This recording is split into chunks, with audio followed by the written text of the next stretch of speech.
오늘은 욥이 지금 하나님을 만나기를 원합니다. 그 이유는 자기가 받은 고난을 이해할 수 없어서 그래요.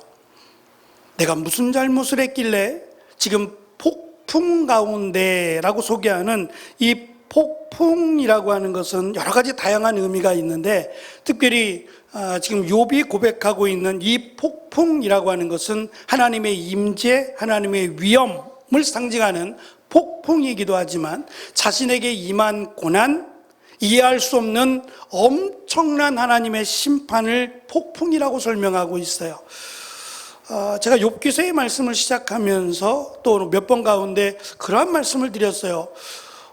하나님의 심판이라고 하기에는 너무 무섭다. 왜냐하면 재물은 그렇다고 치고 자녀들이 한꺼번에 죽었어요. 이걸 어떻게 이해를 해야 될까? 참 감당하기 어려운, 너무도 끔찍한 시험이 아닐 수 없는데요. 말씀을 준비하고 또 기도하면서 우리가 함께 나눴던, 제가 처음으로 우리 교회에서 함께 성경 공부를 시작했던 말씀이 룻기였어요. 특별한 이유는 없습니다. 제가 룻기를 시작한 것은 꽤 오래 전에, 제가 유학을 다녀와서 처음으로 사역했던 교회에 선생님들, 신우회라고 하는 그 조직이 있었고, 그 선생님들을 위한 성경 공부를 하라는 요청이 있었어요. 무엇을 할까 하다가 욥기서가 짧잖아요. 4장밖에 안 되는 짧은 말씀이고, 특별히 여인들에 관한 이야기고, 또 우리가 사실 가장 큰 아픔이라고 하면 이거보다 큰 건 없어요. 자녀들이 죽었잖아요.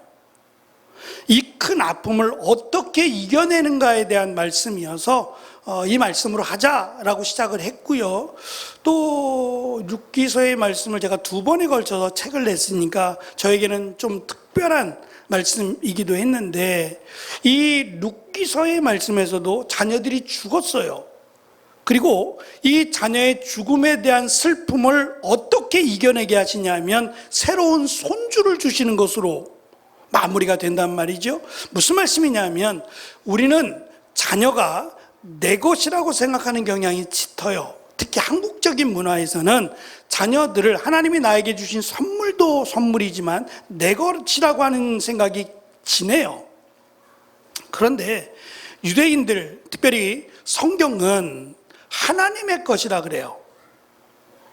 내 것이 아니고 하나님의 것이에요. 그래서 자녀들이 성장하면 부모로부터 분리할 것을 말씀하시고 따로 떨어져 살 것이죠. 그것을 말씀하신 것은 자녀는 자녀대로 하나님과의 관계가 이루어져야 된다는 것을 강조하신 내용이고, 또한 하나님이 주신 선물이지만 하나님의 것이라고 하는 그것이 굉장히 강해요. 다시 말하면 하나님의 것이니까 하나님이 결정하신다라고 생각하면 이 아픔이지만 감당하기 어렵습니다만, 그래도 하나님 것이라고 생각하면 하나님이 다시 주시는 것으로 욥기가 마무리가 되고 있어서 우리가 그렇게 받아들여야 됨을 생각할 수 있는데, 어쨌든 욥이 생각할 때는 폭풍이에요. 그래서 1장 욥기 9장 17절에서 욥이 이런 말을 했어요. 하나님이 태풍으로 나를 치시고 까닭없이 나에게 상처를 입히시네 라고 말했단 말이에요. 하나님이 태풍으로, 폭풍으로 나를 치셨다고 욥이 말했어요. 자기에게 당한 고난, 이 고난이 얼마나 컸는지 폭풍, 태풍으로 나를 치셨다 그랬는데, 오늘 말씀해 보면은 이 태풍 가운데, 폭풍 가운데 하나님이 말씀하신다는 거예요. 그러니까 태풍이 하나님과 분리된 게 아니라 이 태풍 가운데 하나님이 계시고 이 태풍을 다스리시는 분이 하나님이시라는 거예요. 그리고 2절에 가면 이러한 말씀하세요. 무식한 말로 나의 뜻을 어둡게 하는 자가 누구냐? 지금은 욥은 자기가 하나님을 평가하고 있어요. 자기에게 임한 경험, 자기가 가진 지식으로 하나님은 이렇다, 하나님은 저렇다라고 평가하고 있어요. 이것을 무식한 말로 나의 뜻을 어둡게 하는 자라고 말씀하신다는 거예요. 저는 이게 우리가 조심해야 될 것이라고 생각해요. 목사도 마찬가지고 하나님을 알지 못하면서 하나님은 이렇다, 하나님은 저렇다, 내 경험에 비추어서, 내 지식에 비추어서 하나님을 이렇다 저렇다 말하는 것이 무식한 말로 하나님의 뜻을 어둡게 하는 것으로 말씀하고 있어요. 그러면 하나님의 뜻을 어떻게 알 수 있냐는 거죠. 지금 욥은 그래서 하나님을 만나고 싶어 해요. 하나님, 왜 나에게 이 폭풍 같은 고난을 주셨습니까? 내가 무슨 잘못을 했습니까? 따지려고요. 자기가 생각할 땐 죄가 없어요. 잘못한 게 없는데 왜 하나님은 이렇게 나에게 폭풍 같은 고난을 줬습니까? 따져 물으려고 하나님을 만나길 원했는데 안 만나 주셨어요. 그리고 드디어 폭풍 가운데 하나님이 욥에게 말씀하세요. 드디어 욥과 대화가 시작이 되고 있는데 욥이 그토록 원하는 왜 하나님은 나에게 고난을 주셨습니까? 라고 하는 질문에 대해서 하나님은 답하지 않아요.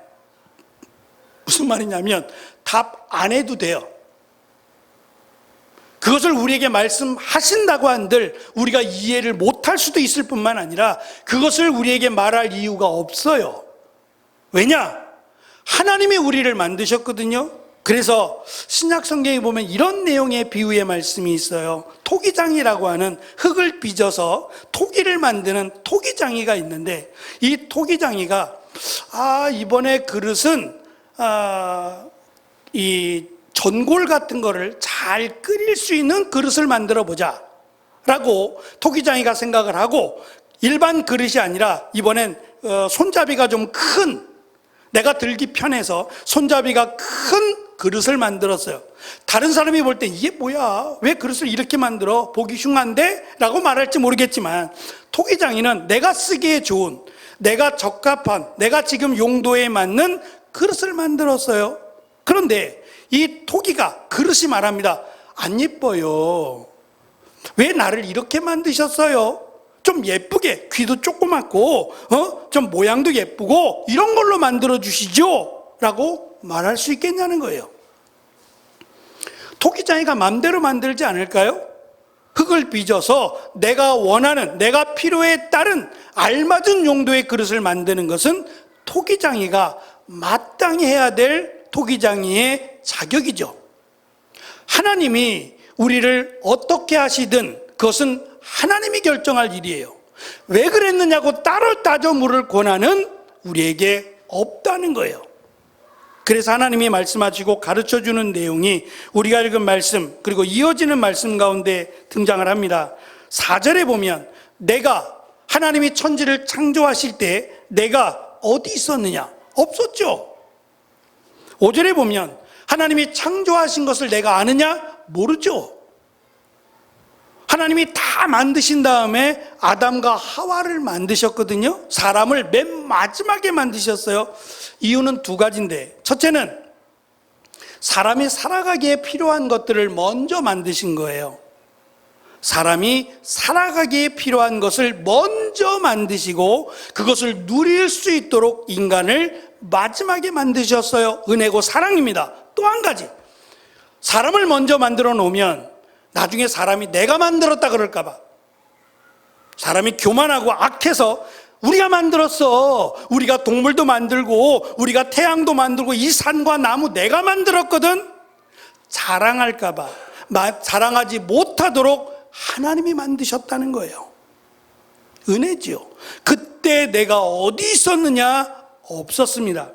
그리고 이어지는 31절에 가면 내가 할 수 있느냐? 무슨 말이냐면 하나님이 만드신 그 자연 가운데는 없었으면 좋겠다, 우리가 생각할 때 없었으면 좋겠다라고 생각하는 것들이 있을 수 있어요. 예를 들면 맹수들이요. 뱀 좋아하세요? 있을 수 있죠. 나는 뱀이 좋아 라고 하시는 분 있을 수 있어요. 근데 대부분은 싫어요. 생각만 해도 무섭고요. 그런데 뱀은 좀 없었으면 좋겠어. 왜 하나님이 뱀을 만드셨을까? 악어, 뭐 악어로 가죽으로도 뭐 제품을 만들고 하니까 필요하겠다라고 생각할지 모르지만 이거 좀 없었으면 좋겠는데, 이거는 사납고 다른 짐승들을 해하고 잡아먹잖아, 이런 건 좀 없었으면 좋겠는데 라고 우리는 생각할 수 있어요. 하나님이 만드신 게 맞는데 우리는 이런 것들을 안 만드시고 좋은 거, 우리가 친해질 수 있는 것들, 사랑스러운 것들만 만드시면 참 좋겠는데 라고 생각할 수 있다는 거예요. 하물며 이 리워 야단이라고 소개하는, 뭐 악어라고도 이야기하고 오래전이니까 뭐 공룡이라고도 얘기하는 사람들이 있는데, 생각만 해도, 이 짐승을 생각만 해도 오금이 저리고 막 소름이 끼치는 그런 짐승이에요. 그런데 이 짐승을 네가 앉아 또 일어서 할 수 있느냐는 거예요. 아유, 생각만 해도 소름이 끼친다니까요. 근처도 가기 싫어요. 막 울부짖는 소리만 들어도 막 무섭고, 그런 짐승을 내가 다스릴 수 있느냐라고 물어보세요. 그게 인간의 한계라는 거예요. 그런 인간이, 하나님 앞에서 아무런 것도 아닌 그런 인간이 하나님께 따진다는 것이 가능한 한 이야기냐 이거예요. 우리가 이해를 못한다고 해서 하나님이 안 계신 것도 아니고, 내가 하나님을 이렇게 판단한다 그래서 하나님이 그런 하나님이 아니에요. 하나님이 원하시는 것은 하나님을 바르게 아는 거예요. 하나님을 하나님으로 제대로 알면 나에게 고난이 주어지거나 내가 예상치 못한 문제가 왔다고 해도 이 문제로 인해서 하나님을 원망하지 않을 거라는 거예요. 이해를 못할 뿐이지 하나님은 늘 우리와 함께 계시고 나의 기도를 들어주신다는 거예요. 그래서 하나님이 이스라엘을 어떻게 인도하셨느냐 자꾸 설명되는 내용이 뭐냐면 출애굽이에요. 이스라엘은 약 400년 가까이 노예로 살았어요. 짐승 취급을 당했어요. 잠을 자라 그러면 자야 되고 먹을 것을 줘야 먹을 수 있는 짐승보다 못한 삶을, 노예의 삶을 살았습니다. 약 400년 가까이 그렇게 살아서 그냥 노예화 됐어요. 그런 이스라엘이 애굽에서 출애굽한다, 나간다, 자유인이 된다라는 것은 상상도 할 수 없었어요. 그런데 하나님은 모세를 통해서 이스라엘을 애굽에서 자유케 하신다고 약속을 하셨어요. 그러면서 하나님이 애굽에 10가지의 재앙을 주세요. 나일강이 피로 변한 사건부터 시작해서 이집트의 장자가 죽는 것까지 10가지의 재앙인데요, 이 10가지의 재앙이 상징하는 것이 나중에 10계명하고도 연결이 돼요. 10가지의 언약, 10가지의 계명하고도 물려나가게 돼요. 이 10가지의 재앙은 우리가 할 수 없어요. 갑자기 파리떼가 나타나거나 메뚜기 떼가 나타나거나 갑자기 우리의 몸에 질병이 생기거나 또 어둠이 갑자기 생기는 이런 일들은 따라할 수 없어요. 처음에는 마술사들을 불렀어요. 마술사들을 불러서 너희들이 해봐라, 너희들이 이 문제를 해결해봐 라고 했는데 못하죠. 마술은 눈속임에 불과한 거예요. 할 수 없습니다. 그래서 이 10가지의 재앙을 통해서 애굽은 항복을 해요. 백기를 듭니다. 제발 나가주세요. 여기서 나가주세요. 안 그러면 우리가 죽게 생겼어요 라고 하며 자기들의 선물, 마치 일한 것에 대한 보상을 주듯이 금은보화를 싸서 그들을 나가게 했어요. 이스라엘을 나가게 했다고요. 그런 하나님이 이스라엘을 적과 꿀이 흐르는 땅으로 인도하셨단 말이에요. 거기에는 거인이라고 하는, 우리가 잘 아는 골리앗이라고 하는 사람이 거인인데, 다윗이 그때 당시에 일반 사람의 보통 키가 1m 50이었대요. 성인 남자, 장성한 성인 남자의 보통 키, 평균 키가 1m 50이었대요. 여러분들은 거인이에요. 그때 생각하면 여러분들은 거인이라고요. 그런데 이 골리앗으로 소개되는 키가 나와 있는데 골리앗의 키가 3m 20이에요. 그때 다윗은 소년이었으니까 1m 50보다 훨씬 안 됐을 거예요. 소년이니까 1m 20, 1m 정도라고 생각하죠. 그 1m의 작은 키와 3m가 넘는 사람 상대가 되겠어요? 더군다나 골리앗은 갑옷을 입었어요. 창도 들었고. 그런데 다윗은 돌만 들고 있었어요. 물매라고 하는, 이렇게 돌을 끼워서 돌리다가 한쪽을 탁 놓으면 그 돌이 튕겨져 나가는, 돌리는 힘에 의해서 돌이 튕겨져 나가는 도구였는데, 양을 지키던 다윗이 사나운 짐승들을 이렇게 물리쳤다고 고백하고 있어요. 잘했다는 거죠. 그래서 이것으로 죽일 수는 없지만 심한 고통을 줄 수 있는 물매를 잘 던지는 훈련을 했던 다윗인데 상대가 되겠어요? 싸움이 되겠냔 말이에요. 그런데 다윗이 이겼어요. 골리앗을 말입니다. 그 골리앗 같은 사람이 이 적과 꿀이 흐르는 땅, 가나안 땅에 많았다 그랬어요. 특별히 아모리 족속이라고 소개되는 그들이 거인들이라 그랬어요. 거인이니까 적과 꿀이 흐르는 땅의 주인이 될 수 있었죠. 그들과 싸워서 이길 수 없으니까 그들을 피해서 다른 민족들은 살고 있었고, 그 안방 주인이 아모리 족속이었는데 하나님이 그들을 쫓아내셨다 그랬어요. 어떻게 쫓아냈는지는 없어요, 설명이. 그러나 그 거인족, 아모리 족속을 하나님이 물리쳐 내보냈다고 말씀하셨어요. 그리고 그 자리를 바로 이스라엘에게 주셨다고 그랬어요. 그런 하나님이 지금 힘이 없어서, 하나님이 능력이 없어서 욥의 고난을 지켜보셨냐 이거예요. 아니라고 말씀하세요. 내가 너를 사랑한다고 말씀하고 있고 이 폭풍 가운데도 내가 너와 함께한다라고 말씀하고 있어요. 그래서 이 폭풍이 주는 의미가 몇 가지가 있는데, 첫째는 엘리야가 사실 어려움에 처했을 때 이세벨을 피해서 도망가고 이러다가 모세가 하나님을 만났던 곳까지 가요. 시내산이라고 하는 모세가 하나님을 만났던 곳까지 가서 하나님을 만나길 원해요. 하나님, 이세벨이 나를 죽이려고 합니다. 하나님 도와주세요. 어디 계십니까? 라고 하며 하나님을 찾았을 때 하나님이 세미한 음성 가운데 그에게 말씀하셨어요. 그런데 욥에게는 폭풍과 같은 소리로 말씀하셨다는 거예요. 이것은 하나님이 얼마나 답답한지, 욥이 하는 말이나 욥의 행동이 얼마나 답답한지를 대변해 주는 거예요. 폭풍과 같이 하나님이 말씀하셨다는 것은 안타깝다, 너무 답답하다라고 하는 것을 대변하고 있고, 두 번째는 말씀드린 욥이 오해하고 있어요. 하나님이 나를 폭풍과 같은 심판을 하셨다고 오해하지만 하나님은 폭풍 같은 심판하지 않으셨어요. 그것은 하나님이 얼마든지 회복할 수 있어요.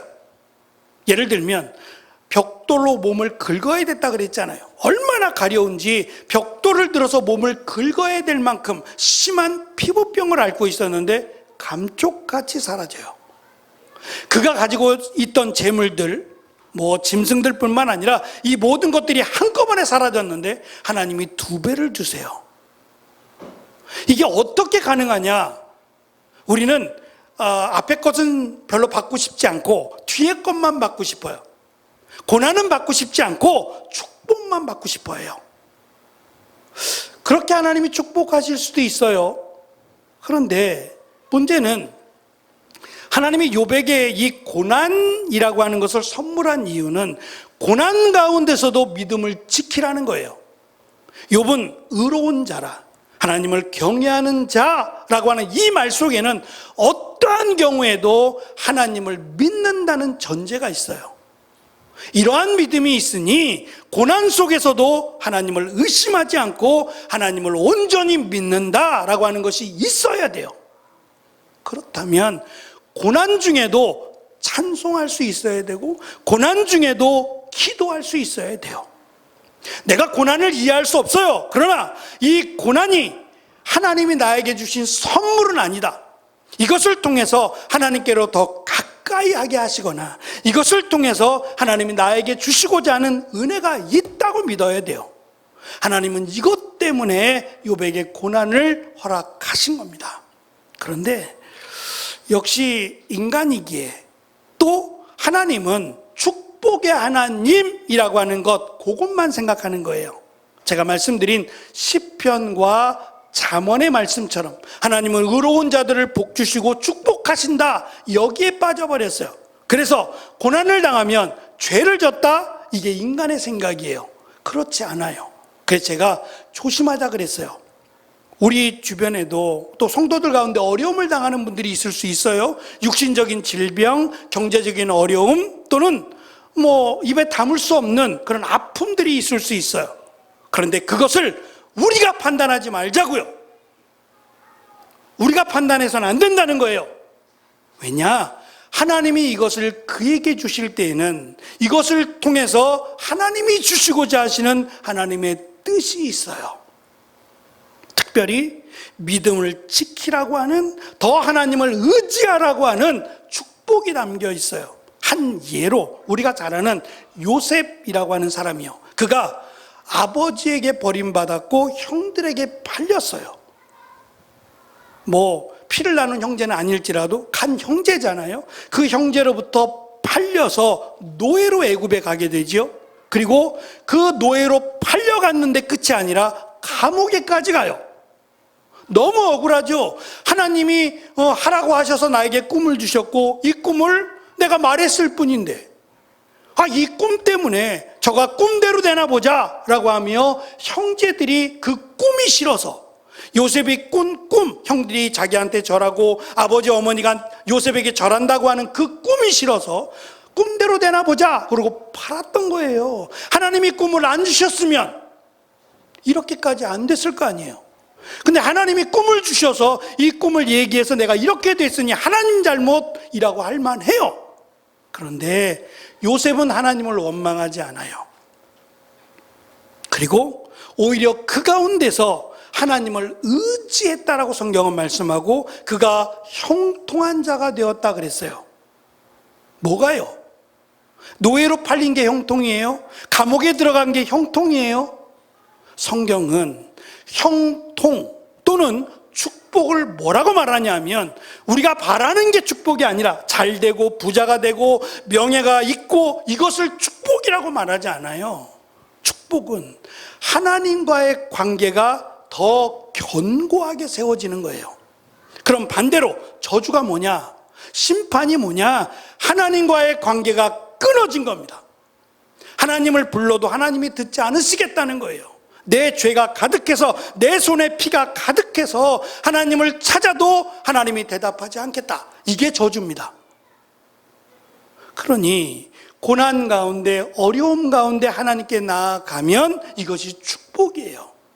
나머지는 우리의 눈에 보여지는 것들은 하나님이 얼마든지 바꿀 수 있어요. 그래서 예수님께서 이렇게 말씀하시죠. 부자가 하나님의 나라에 들어가는 것이 마치 낙타가 바늘귀에 들어가는 것보다 힘들다고요. 돈만 있으면 다 된다고 생각하는 사람들, 그런데 하나님의 나라는 살 수 없어요. 하나님의 나라는 비록 이 땅에서는 내가 아무것도 가진 것이 없고 사람들에게 손가락질 당할지 모르겠지만 예수 그리스도를 믿음으로만 들어간다고 말씀하고 있어요. 이것이 진짜 은혜고 진짜 우리에게 주신 하나님의 축복이라고 우리는 믿습니다.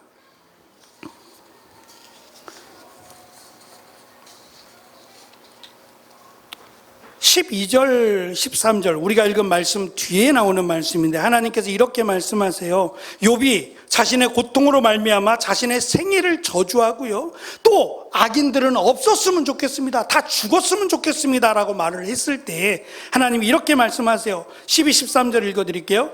내가 요셉이 태어난 이후부터 한 번이라도 아침에게 명령하여 동을 트게 한 적이 있느냐? 아침에게 명령해서 동을 터라 라고 말한 적이 있느냐? 그래서 새벽이 땅의 끝까지 빛을 비추어 악을 행하는 자를 멈추게 한 적이 있느냐? 없죠. 네 말대로 된 적이 있느냐 이 말이에요. 없죠. 우리의 힘과 능력은 안 돼요. 그것을 벗어날 수도 없거니와 하나님은 하나님의 질서, 하나님의 역사하심에 따라 하나님이 이 땅을 운행하신다 그랬어요. 우리의 몫이 아니에요.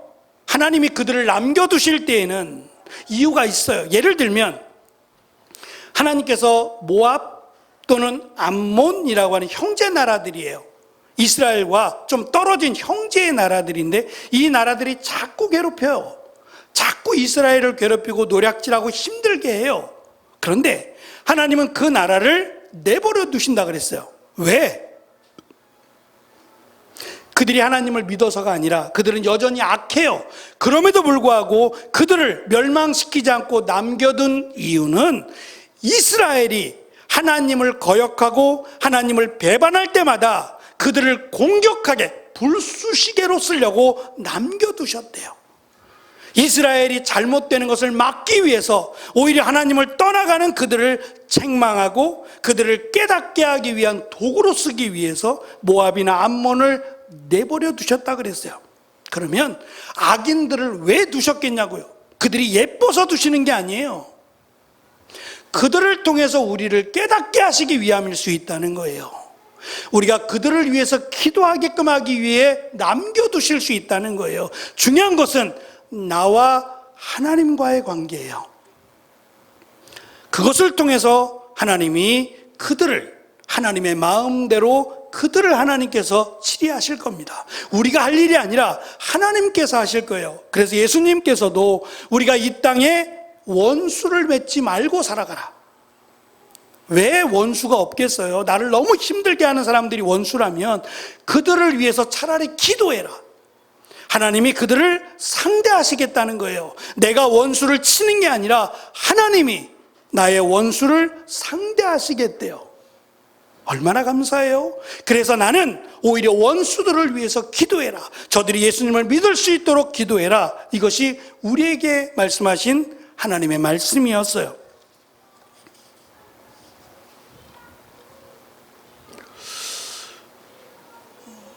사진이 좀 이상해 보이긴 하는데요. 지금 휠체어에 앉아 계신 저분은 송명희라고 하는 시인입니다. 지금 나이가 63세인데 1963년생이에요.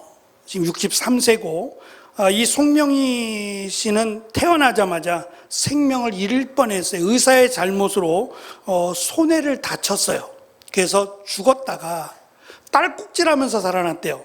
딸꾹질하면서 살아났는데 그때부터 자기 몸을 가눌 수 없는, 누군가의 손길이 없으면 죽을 수밖에 없는 몸이 되었대요. 그래서 그가 스스로 말하기를 골방에 갇혔다고 이야기했어요. 사람들에겐 다가갈 수도 없고 사람들이 자기를 뭐라고 생각할지 아니까 골방에 갇혀 살았다라고 시인은 고백해요. 16살 때부터 그가 시를 썼어요. 많이 쓴 건 아닙니다만 최근에 이 사진과 함께 40년 만에 또 다른 시를, 그 나라라고 하는 시를 발표했어요. 그가 쓴 시가 있는데, 여러 권의 책이 있는데 그 시 가운데 예수님을 만나보라 라고 하는 시집이 있습니다. 이 내용이 이런 내용이 나와요. 아멘이 없을 때 아멘의 예수님을 만나보라. 원망이 있을 때 감사의 예수님을 만나보라. 의심이 있을 때 믿음의 예수님을 만나보라. 실망이 있을 때 인내의 예수님을 만나보라. 하나님은 변하지 않으신다라는 것을 그가 고백해요. 비록 자신은 60평생 누군가의 도움이 없으면 살 수 없는, 어찌 보면 참 힘들고 외로운, 왜 하나님이 나를 만드셨고 왜 하나님이 이 땅에 나를 보내셨어요? 라고 말해도 전혀 그냥 이해가 될 만한 삶을 살았어요. 평생을 저렇게 살았어요. 누워서 숟가락 하나 내 마음대로 들 수 없는, 누군가 먹여줘야 살 수 있는 삶을 살았어요. 그가 우리가 잘 아는 시를 썼습니다. 그 시의 내용을 보면 이렇습니다. 나 가진 재물 없으나, 나 남이 가진 지식 없으나, 나 남에게 있는 건강 있지 않으나, 나 남이 없는 것 있으니, 나 남이 못 본 것을 보았고, 나 남이 듣지 못한 음성 들었고, 나 남이 받지 못한 사랑 받았고, 나 남이 모르는 것 깨달았네. 공평하신 하나님이 나 남이 가진 것 없으나 공평하신 하나님이 나 남이 갖지 못한 것 갖게 하셨네. 어떻게 생각하십니까? 이 여인은 축복의 여인이라고 생각하십니까? 심판과 저주의 여인이라고 생각하십니까? 하나님은 이 여인을 통해서 하나님을 영화롭게 하시는 도구로 썼어요. 하나님께서 우리가 이 땅 가운데 하나님을 기쁘시게 하는 도구로 사용하시는 귀한 은혜가 있었으면 좋겠어요. 비록 나는 부족하지만, 드러내고 내세울 것이 없지만, 내가 하는 일들, 내가 하는 말들을 통해서 하나님이 기뻐하시는 믿음의 흔적을 남기는 우리가 되었으면 좋겠어요. 그래서 성경이 고백하는 고난이 내게 유익이라고 하는 이 은혜가 우리 가운데 고백되어졌으면 좋겠어요. 마지막으로 말씀드린 나 가진 재물 없으나 라고 하는 찬양을 함께 드렸으면 합니다. 아시는 분들은 좀 더 크게 찬양하시고, 모르시는 분들은 한번 배워보시면 좋겠습니다.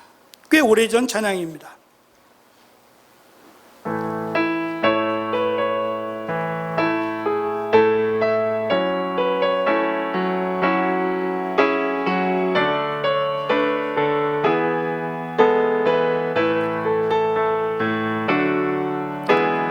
나 가진 재물 없으나,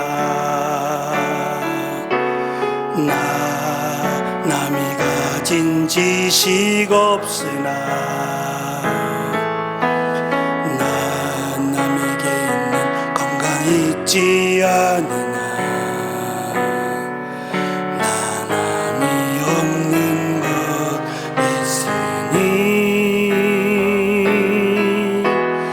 나 남이 못 본 것을 보았고, 나 남이 듣지 못한 음성 들었고, 나 남이 갖지 못한 사랑 받았고, 나 남이 모르는 것 깨달았네.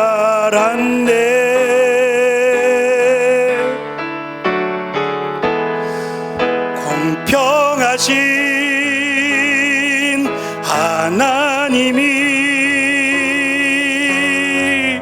나 남이 가진 건 나 없지만, 공평하신 하나님이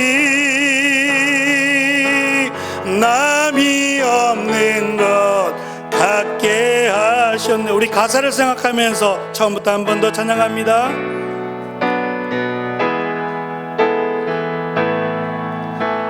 가진 재물 없으나, 나 남이 가진 지식 없으나, 나 남에게 있는 건강이 있지 않으나, 나 남이 없는 것 있으니, 나 남이 못 본 것을 보았고, 나 남이 듣지 못한 음성 들었고, 나 남이 받지 못한 사랑 받았고, 나 남이 모르는 것 깨달았네.